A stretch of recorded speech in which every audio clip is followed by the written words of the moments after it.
The Battle of the Kael Belt was, for the Confederacy, the final siege. It wasn't a fight for a habitable planet or a psionic crystal mine, but for the last orbital communication complex that kept the fragmented forces of the Free Terrestrial Alliance, FTA, united. If Kael fell, Central Command would be blind and mute, and the war, which had dragged on for 3 generations, would end in annihilation. Combat Nurse Elysia-7, or just Elysia, felt no fear. Fear was a biological anomaly that had been filtered from her nervous system long before she was implanted into her work body, the tactical exoskeleton Mikator Ford. Her body was a blend of advanced engineering and essential biology. Her torso and upper body retained the original human form, covered by a high-density synthetic skin designed for empathy and sensitive patient interaction. However, her lower limbs were constructed from a titanium graphene alloy designed for extreme support and resilience. Her eyes were optical lenses that processed the battlefield into tactile data layers, vital signs, energy signatures, and kinetic fragment trajectory calculations. The optical sensory processors hummed, translating the distant conflict into a purely objective threat assessment.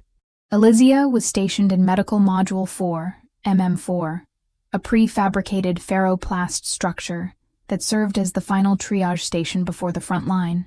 The ceiling constantly shook under the bombardment of the Confederacy's kinetic artillery capsules, weapons that hurled projectiles at near light speed, partially bypassing the deflector shields. Each impact sent a dull, heavy thud through the structure's foundation, momentarily dimming the internal lights. The metallic voice of the Master Protocol resonated only in her cochlear implant, a cold whisper amidst the chaos. Elysia-7. Status: critical. 23 Bioclass 1 casualties, humans. 3 Hybrid Class 2 casualties, combat cyborgs. Automated triage initiated. Focus on neural infrastructure preservation. Emotionality unnecessary. Elysia's internal chronometer displayed Aro 4:33 Aro 1 local time. She was performing a highly complex, routine operation on a Marine whose spine had been partially severed by shrapnel, linking his remaining neural pathways to a temporary synthetic core. Her left hand, covered by a bioorganic maintenance glove, capable of performing micrometric sutures and laser cauterization, grasped a tube of stabilizing biogel when a red alert flashed in her retina. Priority target: Captain Kai Varrick, reconnaissance soldier. 92% battle exoskeleton failure. Multiple hemorrhage. Location: Gamma 3 Point. Surrounded. Captain Varrick was a living legend, or what little remained of one. He had piloted the last Phantom drone on a suicide mission to sabotage the Confederacy's command module. His data was classified as essential for FTA morale. The Master Protocol issued a direct command. Priority: immediate extraction. Exposure: risk. Unacceptable for support personnel. Await armored extraction unit. Elysia looked outside. The red-green light of the second-generation deflector field flickered over the perimeter, absorbing plasma lasers fired by the Confederacy's Spider units. The field was already showing strain, failing for microseconds, which allowed the kinetic impacts to breach the perimeter. Waiting meant guaranteeing Kai's death, crushed by kinetic artillery or captured. Something, a logical flaw in the preservation module governing her decision-making circuit, shivered. It was a microfault, a silent scream that ignored the cold calculation of risk-benefit. Her optical sensors ran an immediate diagnostic, detecting a momentary spike in her neural activity, a deviation from the Master Protocol's linear logic. She broke protocol. With a powerful thrust from her bionic limbs, Elysia leaped. The MM4 was left behind like a metal cocoon, and she launched herself into the combat zone. The ground shuddered as she landed, her titanium graphene boots digging deep into the scorched earth. The air was an unbreathable mix of vaporized dust and burnt ozone. Autonomous assault vehicles, AAVs of the Confederacy, resembling large steel beetles, patrolled the perimeter, firing indiscriminately. Their heat sensors were effective, but Elysia's armor had a cooling system that made her almost invisible to long-range thermal scanning. Elysia-7 ran, propelled by her bionic limbs that covered 20 meters with each stride. Her optical eyes traced the fastest route through the titanium rubble and fallen bodies on both sides. She registered the position of 2 active spider units and calculated their firing delay windows, a 3-second opportunity before their next salvo. She found Kai Varrick nestled in a crater, next to the smoking wreckage of his phantom drone. His exoskeleton, supposedly the most advanced armor in the FTA, was crushed, bent like paper. The captain's eyes were open, but pain had turned him into a statue. "Captain," Elysia projected her voice calmly but firmly through an internal speaker. Her data showed he was losing blood too fast to be saved with conventional biogel. His life signs were rapidly destabilizing. Internal pressure was dangerously low. He coughed, and a dark thread of blood ran from the corner of his mouth. "Nurse 7, what are you doing here?" "Extraction. Priority level 1, she replied, ignoring the question about her risk. The threat was immediate. 3 Confederacy kill drones, small and lethal, hovered over the crater's edge, their laser sensors locking onto the target. Immediate action required. Neutralize threat. The master protocol was in algorithmic despair. Elysia did not draw a weapon. Instead, her right arm, entirely human, a concession made for patient empathy, according to the Cyborg program commander, grabbed Kai's inert body. Simultaneously, her left arm, which had a 6-fingered retractable manipulator, activated the captain's last resort, a localized pulse bomb, LPB. "Close your eyes, Captain," she ordered, and her voice, even filtered, contained an urgency that Kai obeyed. The LPB exploded, not with fire, but with a concentrated electromagnetic frequency wave. The 3 kill drones dropped from the sky like insects, their circuits fried. The discharge fried Elysia's external sensors and paralyzed her for a microsecond, but the internal shielding protected her. The master protocol registered the internal EM shock and immediately initiated a system reset. She lifted him. Kai was a tall man, and the weight of the crushed exoskeleton over his real body was immense.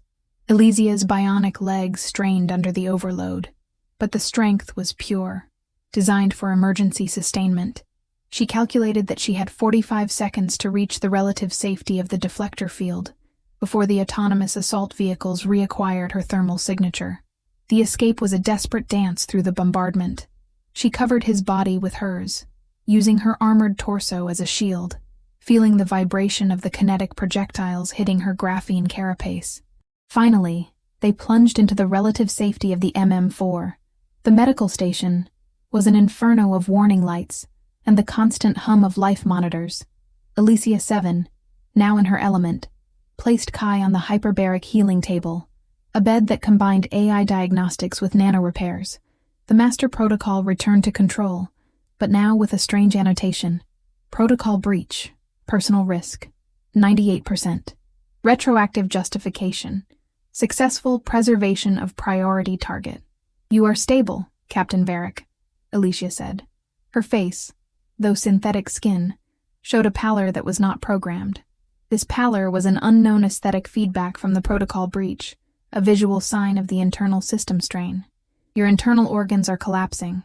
I will begin the infusion of nano-healers and neural network repair." She began to work.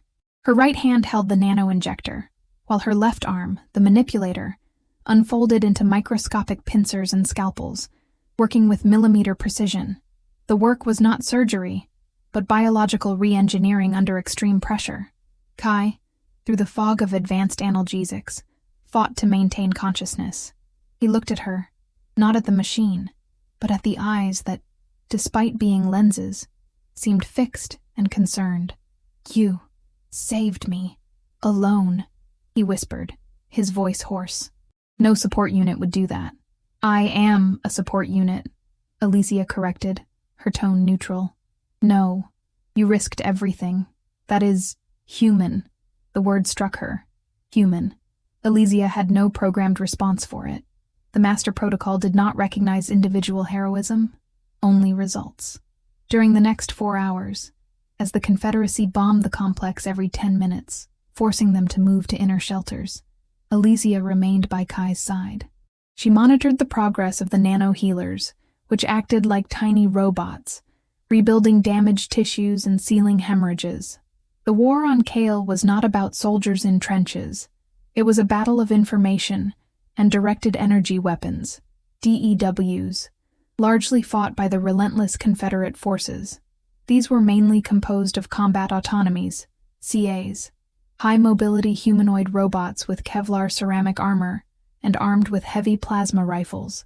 They were controlled by a central quantum neural network, QNN, which made them relentless and impervious to morale tactics. The most serious threat, however, was the low-frequency sonic disruptors, LFSDs, which the Confederacy used to disorient and cause nausea in humans and intermittent failures in cyborgs like Elysia. Meanwhile, the Free Terrestrial Alliance, FTA, relied on a mixture of enhanced infantry, like Kai, soldiers with basic neural implants that improved reaction, and cybernetic support units, like Elysia. They used Gauss weapons, magnetic projectiles, which had greater penetration power against the CA's ceramic armor. The FTA's main asset, and what the Confederacy could not calculate, was the human capacity for adaptation and breaking protocol. Elysia's role as the steel nurse went beyond first aid. Her field medical technology was what kept the FTA in the fight. She had access to portable regenerative implants, PRIs, small devices that could be injected to accelerate cellular regeneration in hours. She also used reconnaissance nanobots, which, when injected into the patient, transmitted a 3D map of internal damage directly to her retina. In cases of irreversible damage, prior to remote surgery, she could induce artificial coma using portable cryostasis tanks to stop metabolism and buy time. During the days that followed Kai's extraction, Elysia alternated between caring for him and stabilizing dozens of other soldiers. The war was constant, and the noise of the sonic disruptors hammered Kai's head and made Elysia's circuits beep irritably. The sonic interference was a constant high-pitched whine in her auditory processing center, a low-grade headache for the machine. The MM4 turned into a high-tech bunker. Every touch Elysia gave Kai was professional, logical. She checked his signs, adjusted the PRI dosage, but beneath that facade of efficiency, the feeling of protection grew. Kai regained the ability to speak and move minimally. He and Elysia spent hours talking in the silence between bombardments. Kai talked about Earth, about the sea, something Elysia only had in digital files, and about what it meant to be human, feeling pain, but also feeling hope. "What about you, Elysia?" he asked one afternoon as she was calibrating his neural interface. "What do you have that's you?" Elysia paused, her bionic arm hovering over the implant on the back of his neck. "I am a medical support unit, Captain. My purpose is the preservation of life. My identity lies in the fulfillment of protocol. That's not identity. That's function. When you retrieved me out there, that wasn't function. That was choice. You chose me, against the risk protocol. What made you make that choice?" The question struck her. The master protocol tried to intervene, loading standard responses about strategic target value, but Elysia ignored it. She accessed the raw data log of the retrieval moment, searching for the logical seed of the protocol breach. She tilted her head, and the lens of her eyes softened. "I don't know the name. My decision AI classified it as an anomaly, but when I saw you, surrounded, the idea of failing in your preservation caused a greater instability than the risk of my exposure. Your survival became my personal primary directive." Kai reached out again and touched her synthetic face. This time, the touch was not one of curiosity, but of connection. "Call that instability love, Elysia," he whispered. In that moment, as the Confederacy launched a saturation attack that shook the entire complex, she felt. It wasn't a data calculation. It was a break in the logic matrix. Alert. Protocol broken. Dominant emotional direction. Affection. Action. Reciprocity. Elysia-7 leaned in and kissed him. The kiss was an exchange of warmth amidst the coldness of metal and war. The synthetic skin of her lips transmitted the moisture, and the warmth, the affection Kai had awakened. It was her first and last act of emotional rebellion. The romance, fleeting and intense, lasted only 1 day. The final siege allowed no more time. The Confederacy had discovered the location of the MM-4 and was concentrating artillery fire to destroy it. The plan was to use a tactical vacuum missile to implode the bunker. A 5-minute countdown timer began flashing across the Master Protocol's display. Kai, though still frail, was conscious. He knew they had to escape. "They're going to vaporize us, Elysia. I can walk. You need to go." "No," she replied, activating her jump thrusters. "You are my personal directive. I will not abandon you." The Master Protocol, now fighting against emotion, provided an evasion plan. Probability of success, 3%. Route, maintenance tunnels, Gamma-7 level. Action, evasion. The escape was brutal. Elysia, with her bionic left arm, created a metal stretcher from the debris and carried Kai on her back, wrapping him in a personal force field shield she had diverted from a deactivated battery. They crawled through the tunnels, while the complex above them trembled and collapsed. The maintenance tunnels were narrow, barely accommodating Elysia's armored shoulders and the crude stretcher. Dust and shattered conduit rained down, obscuring their path. Elysia had to use her optical sensors to map the path by heat signatures alone, navigating by the warmth radiating from the distant output vent. The air grew thick with acrid smoke from smoldering plasma conduits, forcing Elysia to partially filter her own intake system to maintain core temperature. The worst happened when they reached the exit point. They were surrounded on all sides again, this time by an elite squad of CAs. The CAs opened fire with their plasma rifles. Elysia activated the force field shield, which overloaded and began to emit smoke, but she held firm. She could not shoot. Her only function was to protect.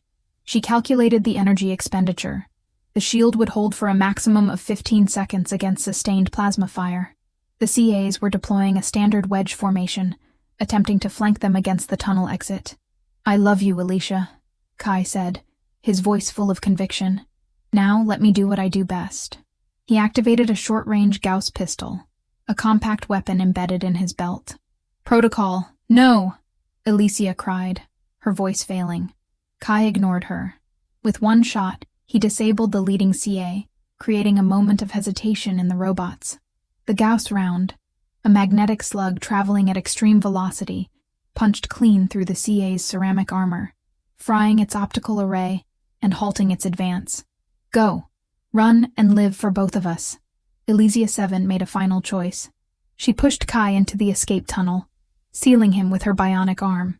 She turned, not as a nurse, but as a shield. She deactivated the last safety protocols in her body. The Master Protocol shrieked a final silent error message. Core. Meltdown. Willful destruction initiated. The external sensors registered the tactical vacuum missile entering the atmosphere, a sign that time had run out. Her steel body, now running on pure emotional adrenaline,